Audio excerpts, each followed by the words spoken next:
we will call the meeting to order at 7:09. This is the, excuse me one second, I'm going to switch to the agenda. We will call the meeting.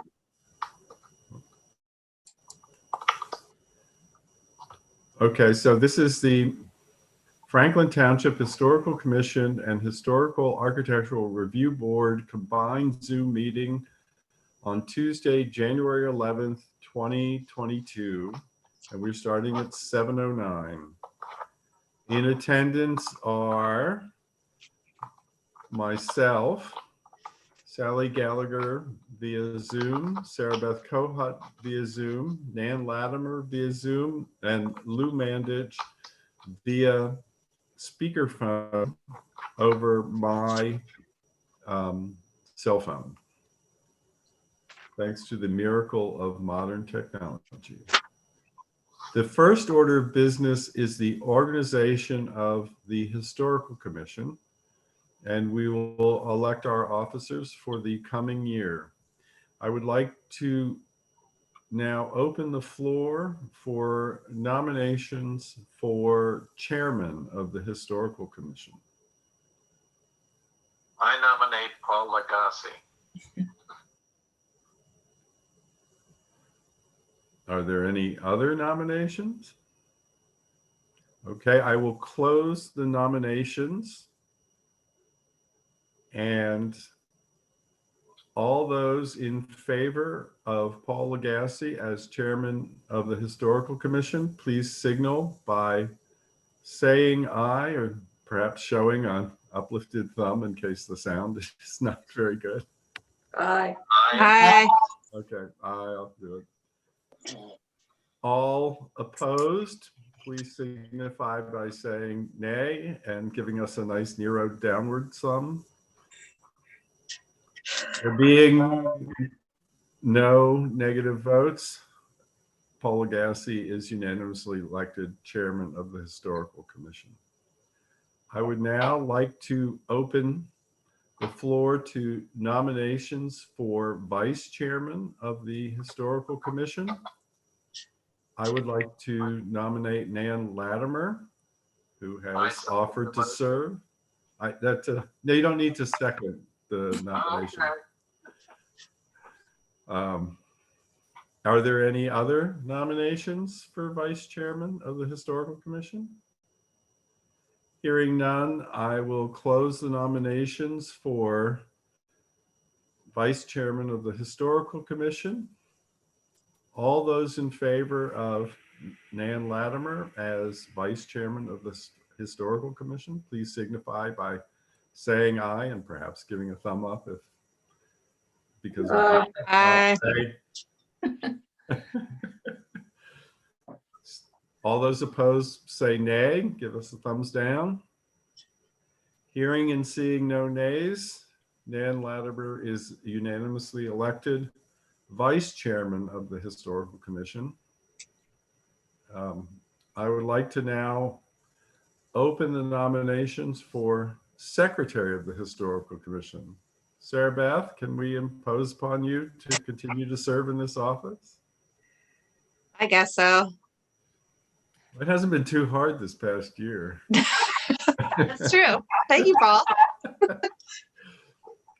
All right, I would like to nominate Sarah Beth Kohut to serve as secretary of the Historical Commission. Do I hear any other nominations for secretary of the Historical Commission? Hearing none, I will now close the nominations for secretary of the Historical Commission. All those in favor of Sarah Beth Kohut serving as secretary for the Historical Commission, please signify by saying aye and additionally indicating with a thumbs up for confirmation. Aye. Okay. Having heard everyone, and I won't even ask if there are any negative votes. Everyone has said aye. So Sarah Beth Kohut is elected secretary of the Historical Commission. Now we'll move on to the organization of the Harb. The first order of business is the nomination and election of the chairman. And I would like to open the floor to nomination for chairman of the Harb. I nominate Paul Lagasse. Are there any other nominations for chairman of the Harb? There being no other nominations, I will close the nominations, and all those in favor of Paul Lagasse as chairman of the Harb, please signify by saying aye or giving us a thumbs up, since we're very audiovisual here. Aye. Aye. Okay. Yeah, aye. Chuck Aye. is not here. That's right. We're not all members of the Harb here. Okay, that's unanimous. So we will move on to the nomination of vice chairman.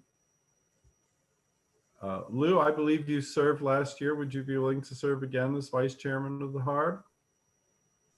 I would certainly allow someone else to have that honor this year if someone would like to do it. Well, Nan, you want to take that on too? I think I'm good with the commission. So Lou, come on. Lou, I don't think you really had to step in very much, I'd point out. Okay, I'll do it. Okay.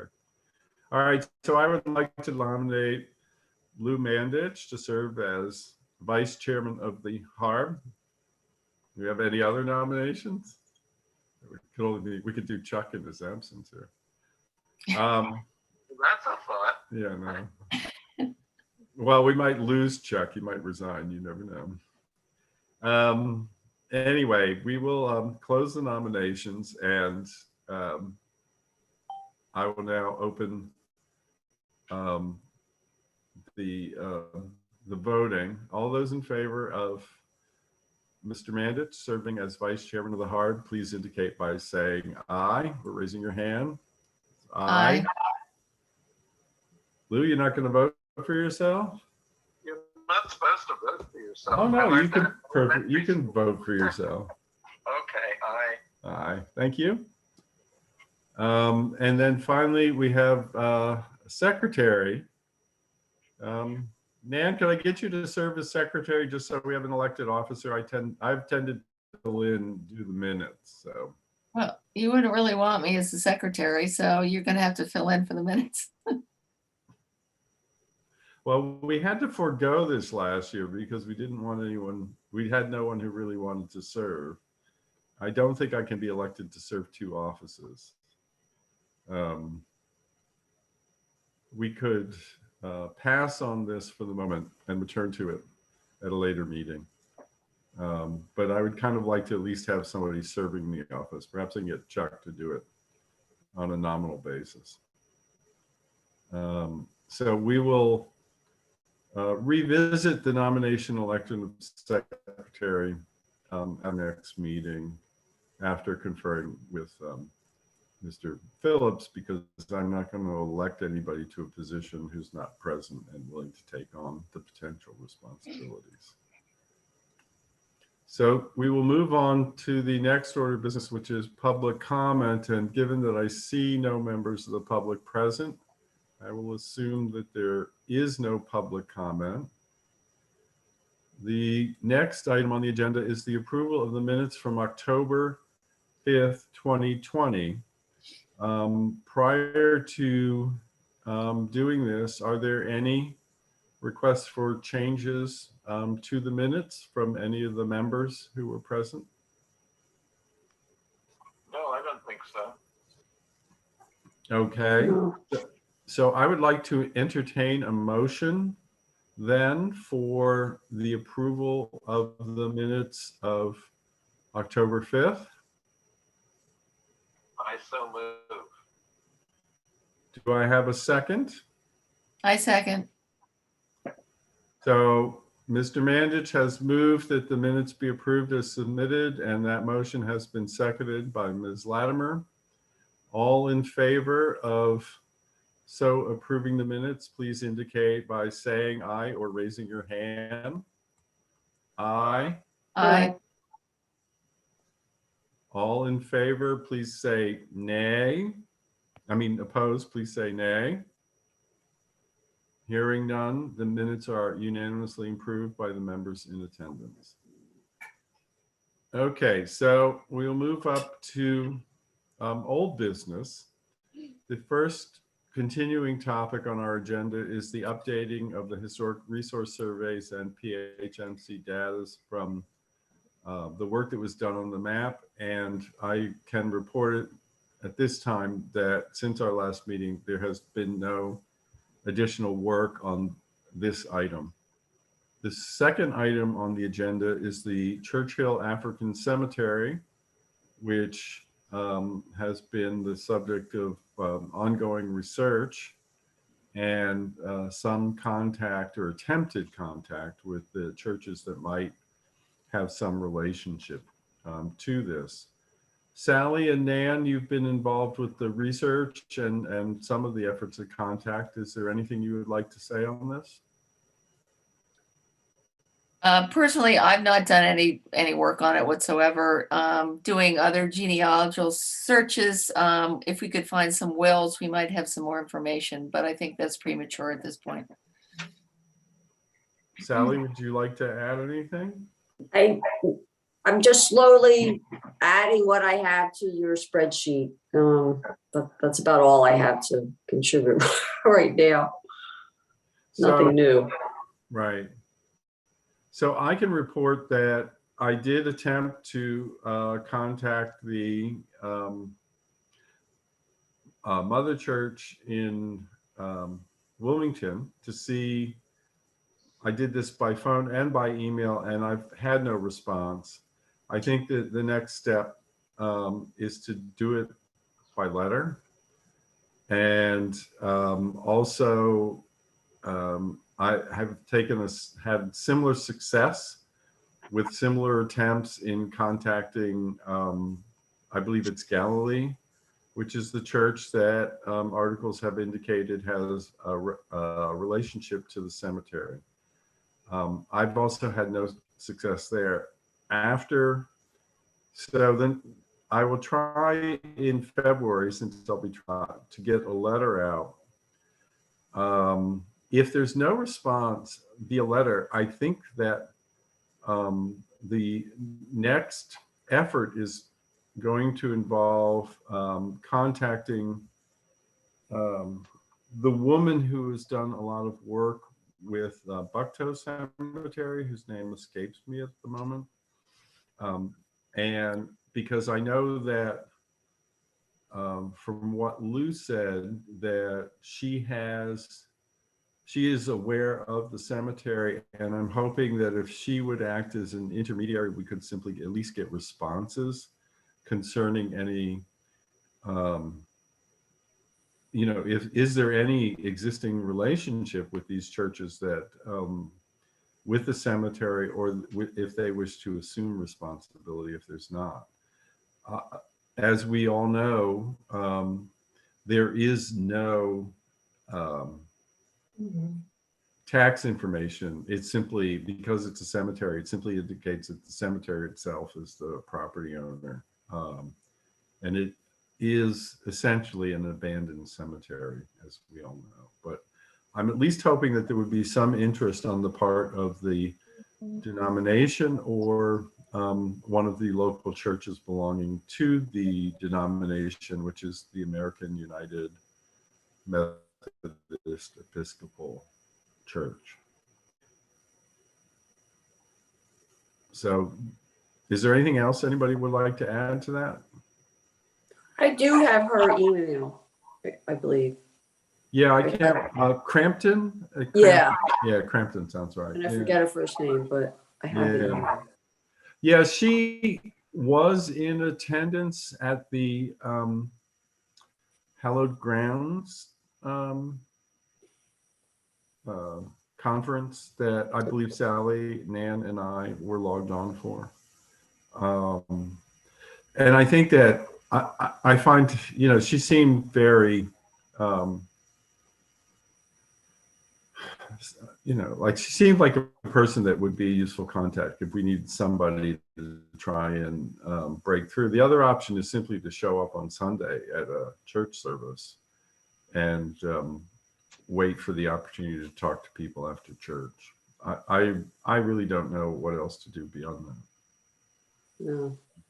You know, I left phone messages, and you know, I realize that it's a cold contact, and it's tough to know who in fact is calling you, but I had kind of hoped for some response. Yeah, that's frustrating.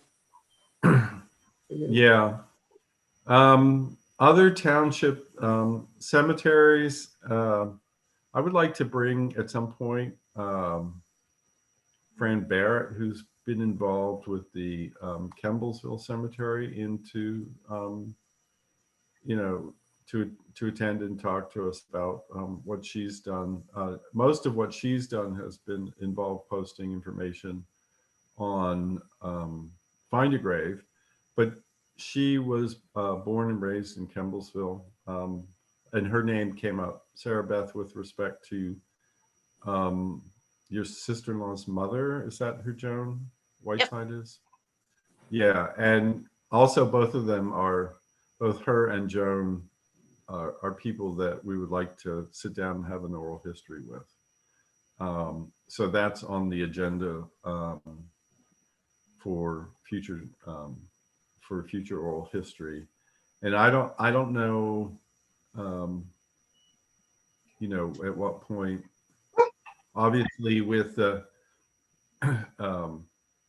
Omicron being a very easily spread, although apparently not a significant illness if you're well vaccinated, you know, it might be possible to sit down and do something even as early as February if everybody were agreeable. And Sarah Beth, I can certainly talk to Fran, and in fact, I discussed with Fran the possibility of having her and Joan sit down, because Nan and I had previous conversations with Florence and Alberta, who goes by Bert. Florence actually went by Flo, and they generously donated photographs that we could scan and have, you know, really some nice old photographs of people and parts of the township dating back into the probably the 50s, I think. And so even those photographs, and Fran's given us some photographs, you know, I think we can set something up where we're talking and looking at photographs as a sort of memory prompt of discussions. But I think they would have a lot to say in that score. So I'm sort of skipping from township cemeteries to township history. And I'd like to just continue in that vein for a minute to report that I've been working with Jack Neal, who is the former principal of what was Campbellsville Elementary School. And he was principal for approximately half its existence as an elementary school in the Avon Grove School District. The building is now part of the charter school system. And he has written some reminiscences, and he has also written a sort of biographical history. And while it will essentially function as a kind of written oral history, and eventually that account will be posted on the Township Historical website, available for township residents and others to read. He's in his 90s now, and he's a very, very interesting person. And his biography alone is fascinating. He did quite a lot in education before he ever came to Campbellsville. And he stayed there for about, it was roughly 20 years, I think. and he talks a little bit about his teaching philosophy and some of the activities at school. And I'm hoping to get him to expand a little on what he's written in terms of his memories while he was at school. But we have a very good personal biography, and it's going to run to somewhere between 6 and 10 pages before it's completed. So it'll be a very nice addition to the website.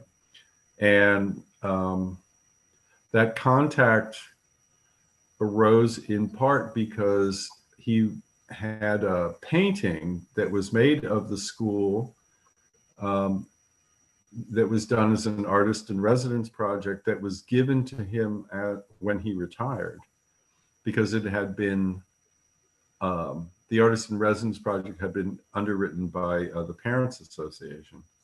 And so he wanted, he now lives in Maryland, he wanted to donate the painting to a local group of some sort, and he got in touch with the Historical Commission. And so the painting is now hanging in the township offices. And so in the process of talking to him about that, I encouraged him to consider doing a sort of oral history kind of thing. And he was very happy to do it, and I'm glad he did. I'm also hoping, if things go well, that perhaps Jean Moore, who grew up in the area and taught at Campbellsville, would consider doing an oral history. And she is, I believe, the niece of Betty McDowell, who also grew up in Campbellsville, but spent much of her life in New London. And I would like very much for Betty to do an oral history. So those are items that are potentially out there, but Betty is much older, and I think it's been staying close to home with COVID, but at some point that I would really enjoy having her sit down and talk. And That was where I went to school. I went to Campbellsville. did you? Yes. Yeah. Well, 1 through 6, I think, and then over to the middle school. The middle school opened. Yeah. I don't remember much about it, but you know. Well, I mean, Jack Neal was principal when my children attended. Wow. He came in, trying to think. So he came, it would have been sort of the early 80s, maybe, roughly, somewhere around that. Yeah, I have no idea what the principal was when I was there. Yeah. It would be interesting actually to check the, have to look at the Avongrove website and see if they list the principals, because like I said, he was principal for 20 years. So his vision helped define what that school was for the second half of its existence, which, it's significant to be principal for that long a period in the school's history. So that has covered, we've jumped to item H. So we'll backtrack to the Mason-Dixon Our Corner Connectivity Project. And the main thing to report is that the supervisors of Elk Township, Franklin Township, London Britain, and New Garden did agree to participate in the project to develop basically a sort of trails with something of a historical focus. And it's a trails plan project. This is the first stage. They applied for a grant and they were awarded the grant. So this will be proceeding at some point, and at some point there will be some sort of historical participation. And I believe that all of the townships, even if the historical commissions are not fully active in the connectivity project because it, I think the way it's set up, trails predominates a little more than history, unlike the Brandywine Battlefield project where history is the more salient aspect. And you know, so we'll have to see how it develops, and we'll have to see who's the township supervisors choose to have involved in this. But there will be a historical component, as I understand it. And ultimately, this project may, you know, feed in somewhat to increasing, at least laying the groundwork to increasing the accessibility of Campbellsville in terms of integrating it into the trail system. This is obviously, you know, long-term planning. Nothing is going to come out of this that's going to be developed in the next year or probably even the next 3 years. But this is about laying the groundwork for a particular vision of interconnectedness between the townships in a way that also makes the trails not just a way of accessing the natural beauty, but the historic resources and the history of the townships themselves.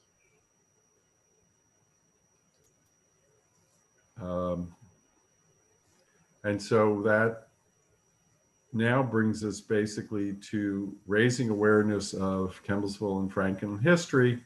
And as I mentioned, I have been talking to 1723, but the issue here is getting some brochures prepared up, sorry. And so I hope to adapt the existing brochures, but I've actually been spending a fair amount of time helping to develop a sort of Mason-Dixon art corner timeline,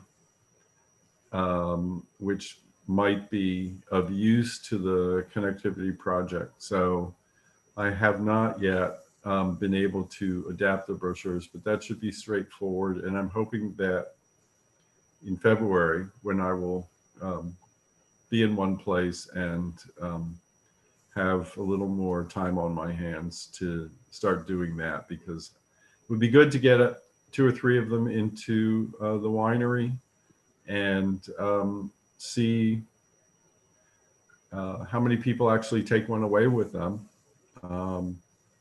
And what we talked about last time was sort of, we have a brief one on Ben Franklin and his relationship to the township. We have one on the township history more generally. We could have a brochure about the Historical Commission, which actually exists and shouldn't need too much adaptation. And it might be nice to have one about the Mason-Dixon line. Are there any other thoughts about this? No? Okay, so we can move on to the next item, which is sort of an interesting one, and that's the talks and training. And specifically with this, I'd like to talk briefly about New London. New London did do a talk that we co-sponsored, and in fact, I believe it was our turn to pick up the fee for that, the honorarium. We will be doing, we hope to be doing a talk in the spring. There's a local woman who works at Gore who spent a lot of time documenting the rebuilding of a historic bridge in New London Township on the border, I think, with Elk. And she took a lot of video while they were doing the construction. And this was partly because her property is located right by the bridge. And she's proposed to do a talk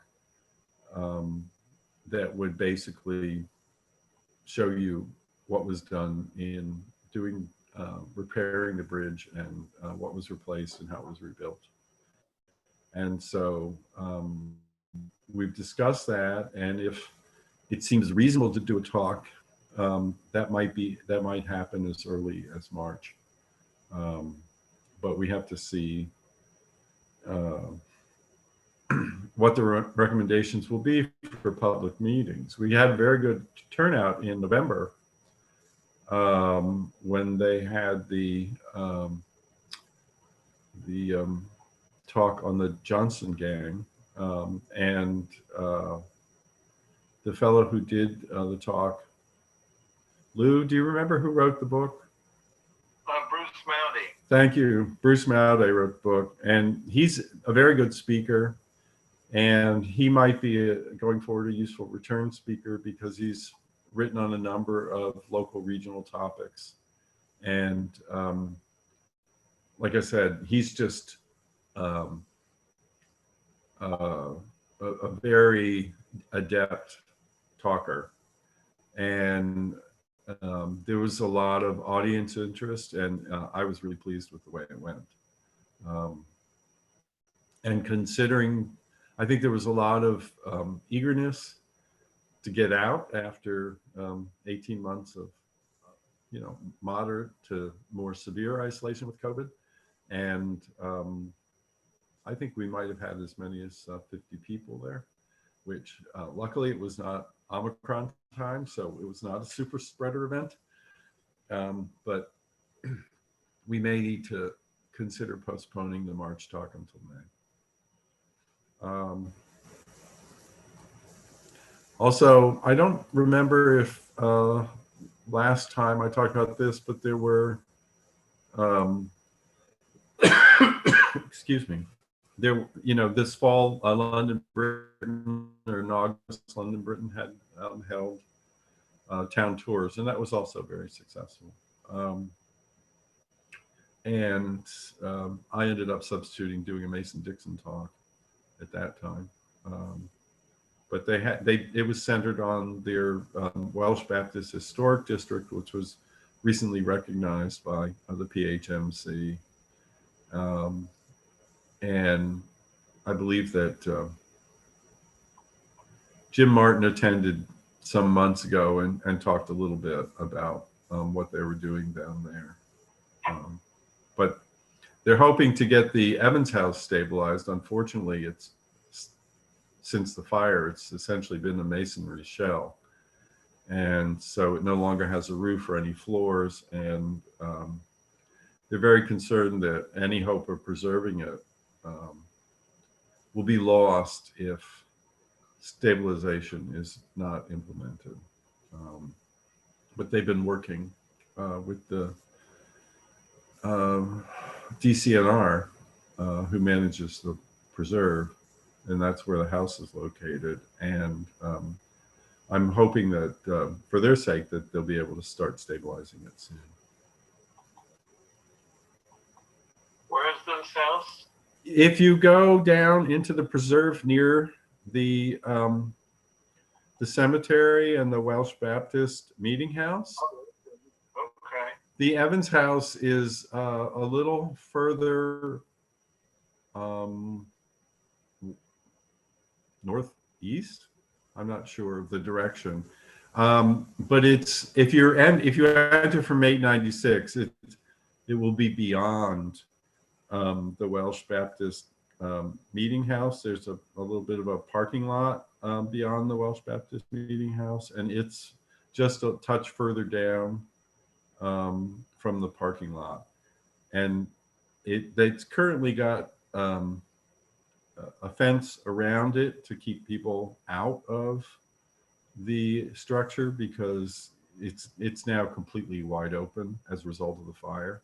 And so it is a little bit of a hazard, and it would be very easy for people to do further destructive work if they were of that bent. And unfortunately, you don't need many to be that to suffer major losses. It wasn't occupied when it burned, was it? No, that's part of the problem. It had been rented out into, I think, either the late 90s or the early 2000s, but it was no longer inhabited, and it had been increasingly neglected. And it's historically quite significant locally because the Evans family were both political and economic leaders in the Welsh Baptist community, and were quite prominent in the 1700s, which is, you know, the reason London Britain Township exists is because the Welsh Baptists who were settling in this area essentially wanted control over their own political life. And so London Britain was broken off from New London, which was otherwise a mostly Presbyterian township at the time, and predominantly, you know, Irish or Scotch Irish, depending upon the terminology that you use. And so they sought to have a separate township, and basically the Welsh Baptists dominated that township for the better part of 100 years. And then, so for example, there's a Quaker meeting house down there, as you know, Lou, but that was constructed much later than is typical for other areas of Pennsylvania that are not so far away from us. Okay. I won't go near it. Well, you can go down and look. It's you know, it's a sizable structure. It's I don't know. I believe that I have the ability to share my screen, but let me first see if I can just bring up a picture so that I can show you what it looked like historically. I don't have you on screen now. Okay, well, I can show everyone else. That's fine. And I can email you the same picture. I can do that. Okay. So let me just first, before I do this, let me Britain.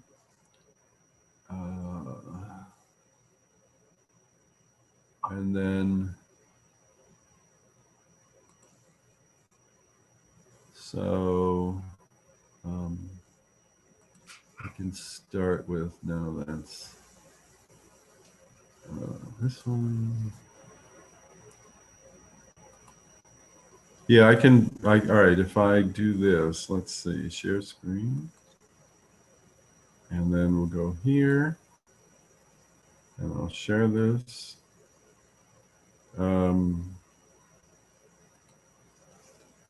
So this is the house as it looked on the one side, and you can see the ruin on the other. Can everybody see that? Yep.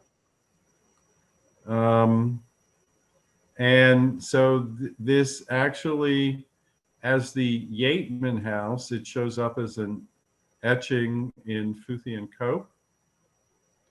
And this is the, and so the Yeatman family is the one who gave their name to Yeatman Station. And there's a little, it doesn't show up very well here, but there's a little railroad track up there. And then this is a later picture. It shows the mill race in front and the farm buildings. The house itself is somewhat hidden behind trees. And then this last picture shows what it looked like before the fire.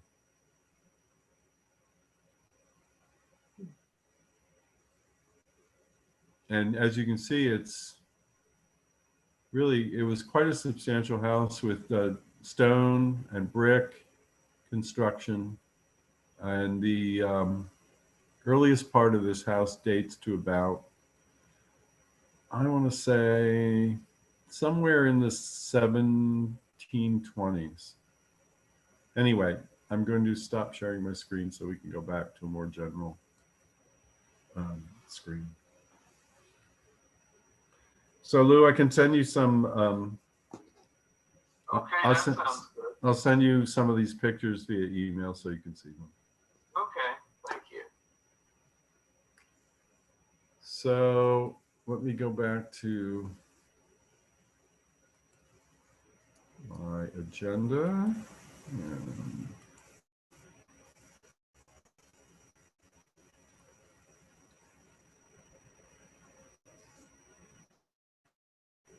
so are the last thing,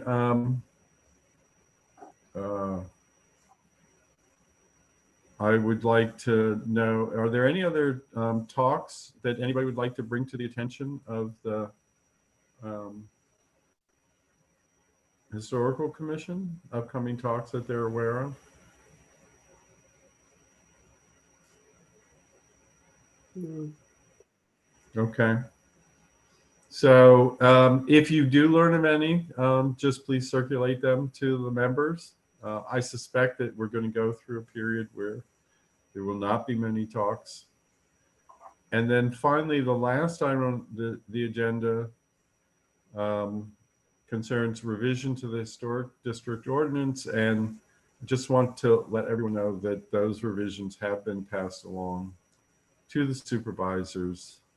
And I believe the supervisors have passed them along to the solicitor for review.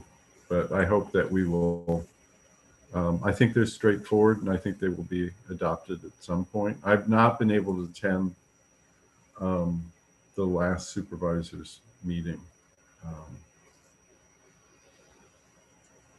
So that completes the agenda as we have it. Is there anything else that anybody would like to discuss concerning historical affairs? Sarah Beth, is there anything? I know you've been doing a lot of research with respect to your family. And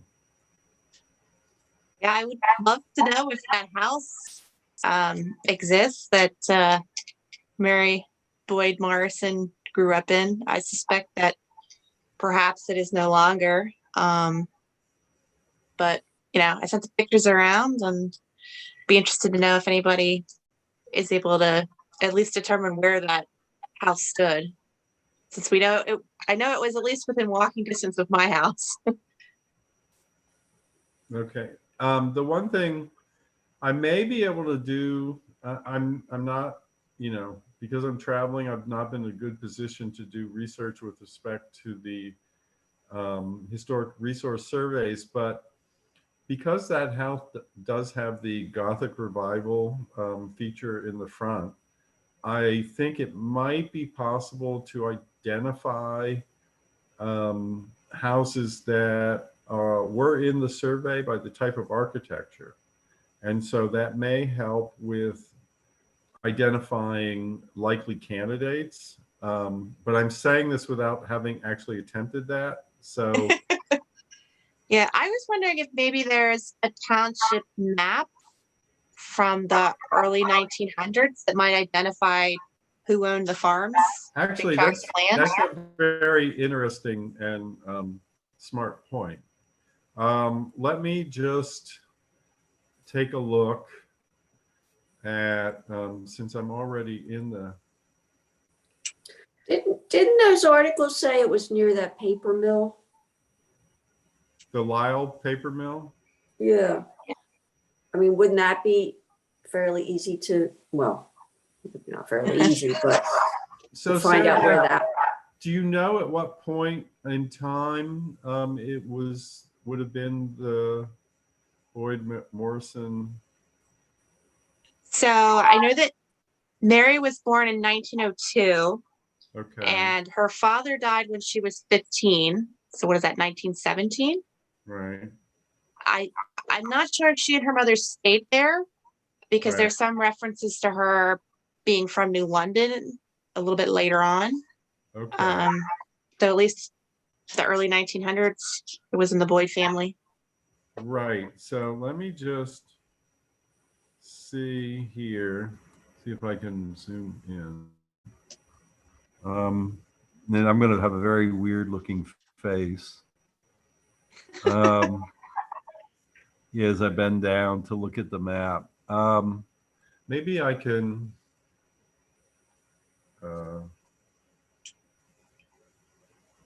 share this again and we can quickly look at this so everybody can do what I'm doing. All right, can you see the map there? Yes.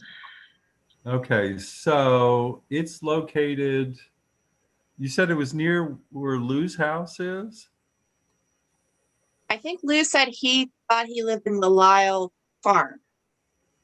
Um, well, so Lou's property is here. Do you see where, can you see my mouse at all? I see the schoolhouse. Yes, so you see the schoolhouse. So Lou's property was originally Susan, what's the Susan Fury property here? Yes, but Lyle's owned it for a while. But the picture that I saw has the Gothic peak in the center of the house, and ours has one on one side of the house. So that's not the house we live in. Those pictures that we saw.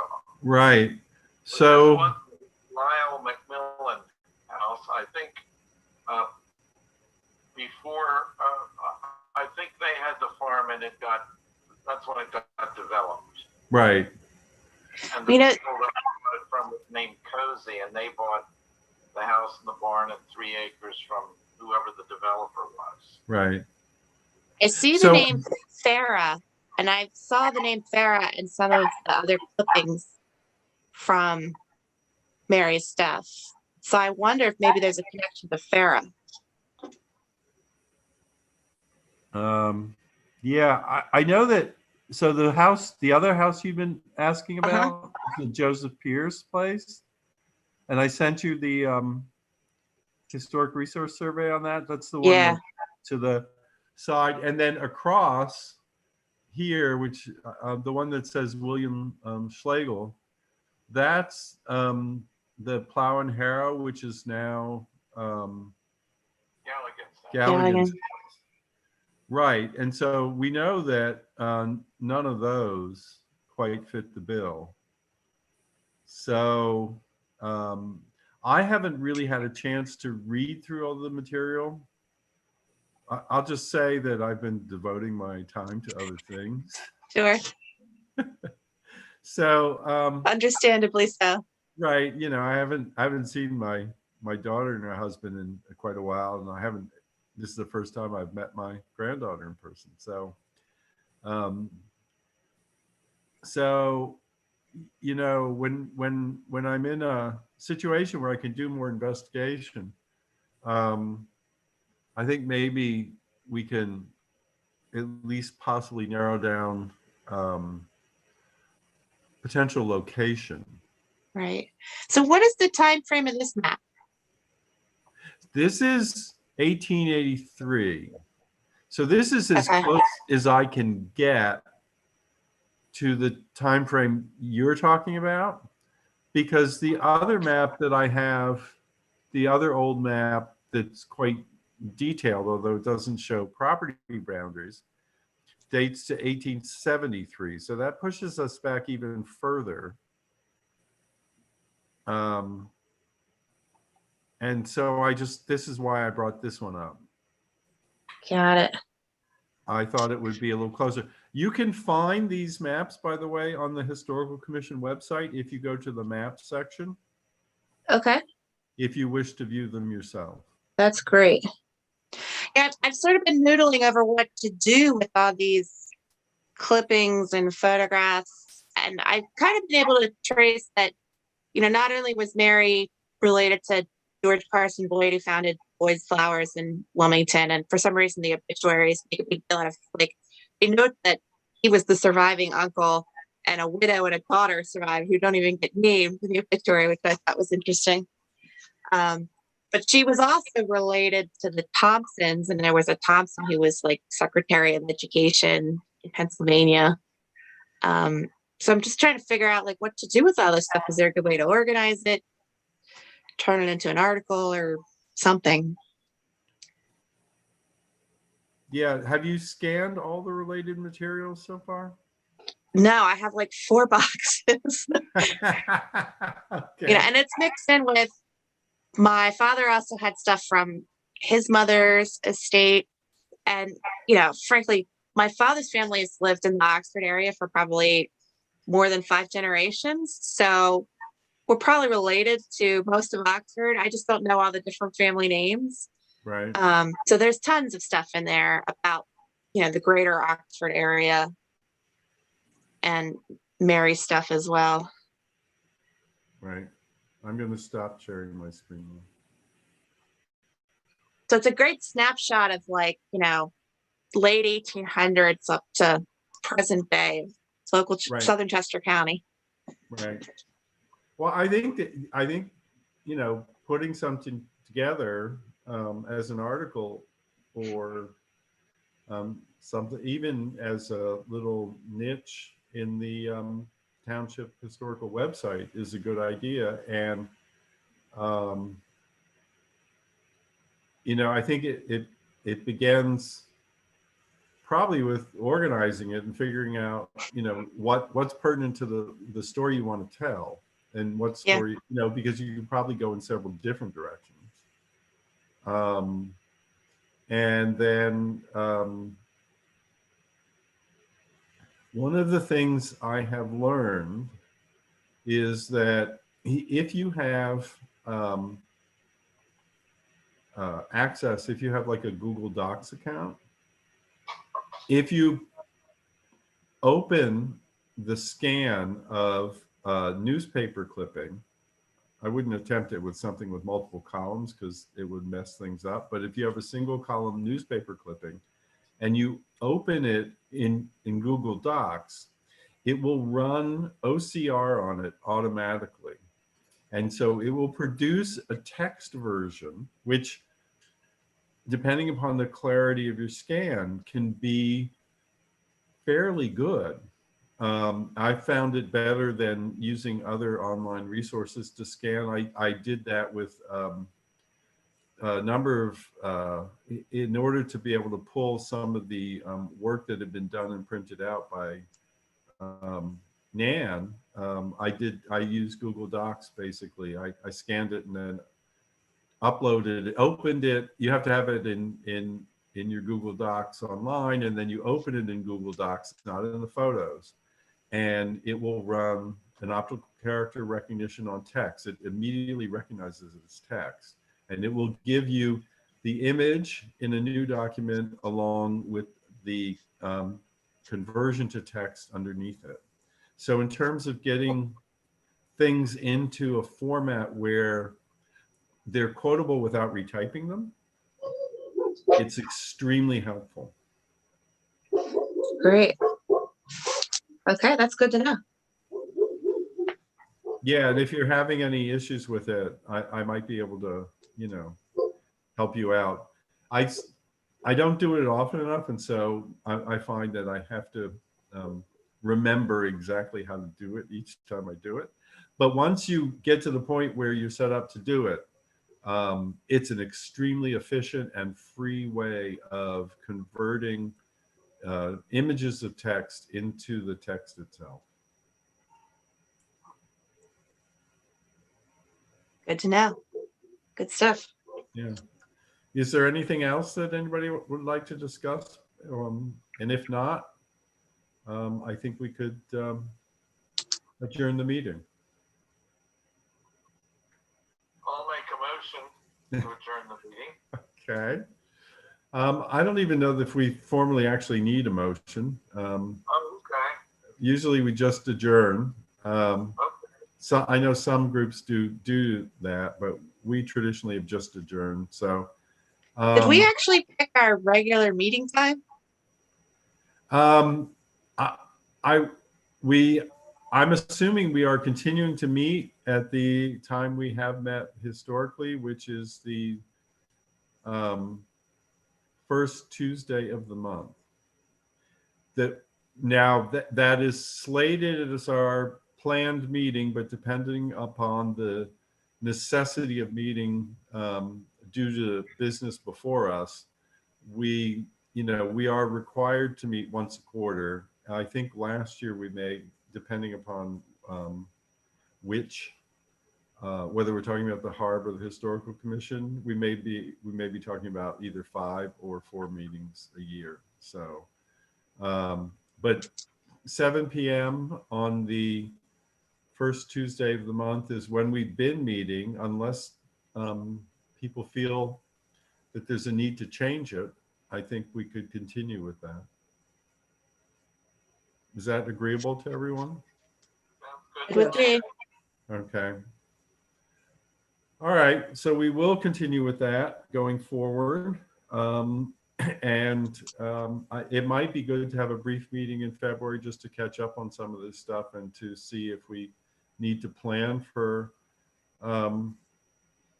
say, some oral history. But in any case, I see I've got 2 clocks in front of me. I'm in Central Standard Time.